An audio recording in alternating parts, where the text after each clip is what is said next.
Anggota DPRD Kabupaten Sukabumi dari fraksi Gerindra Muslihin melakukan monitoring dalam pelaksanaan pembangunan TNI Manunggal Membangun Desa atau TMMD ke-117 tahun anggaran 2023 di Desa Mekarjaya, Kecamatan Jampang Kulon, Kabupaten Sukabumi. Sebagai perwakilan DPRD Kabupaten Sukabumi, dirinya mengucapkan terima kasih kepada TNI yang telah membantu percepatan pembangunan infrastruktur di wilayah Jampang Kulon dalam pelaksanaan TMMD ke-117 di Desa Mekarjaya, Kecamatan Jampang Kulon. Beliau mengatakan kegiatan tersebut digelar sebagai pelaksanaan pembinaan teritorial dalam rangka membantu pemerintah Kabupaten Sukabumi dalam memperdayakan potensi wilayah menjadi kekuatan pertahanan negara. Melalui program TMMD yang ke-117 ini, sejumlah program lintas sektoral yang melibatkan seluruh instansi, baik dari lembaga kementerian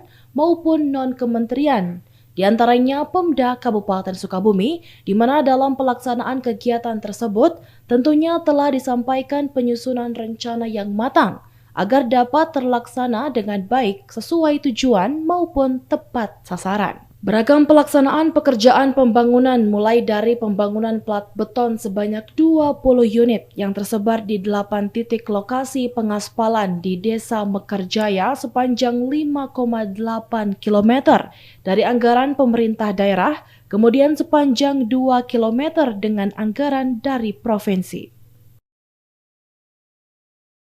Pada hari ini kami selaku perwakilan dari DPRD Kabupaten Sukabumi mewakili Bapak Ketua Kami Sumagara dalam rangka kita monitoring kegiatan TNI Manunggal Membangun Desa TMMD tahun anggaran 2023. Alhamdulillah tadi kita keliling ke lokasi yang mana pada hari ini di Dapil 6 Desa Mekarjaya yang dapat.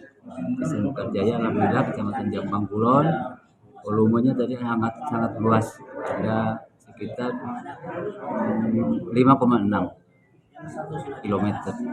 Alhamdulillah dengan adanya program TNI Manunggal Membangun Desa ini, masyarakat Mekarjaya khususnya umumnya warga masyarakat Kecamatan Jampang Kulon akan merasa terbantu lah. Pak Kades sendiri akan merasa terbantu. Dari Kecamatan Jampang Kulon, Kabupaten Sukabumi, Indra Sopyan melaporkan.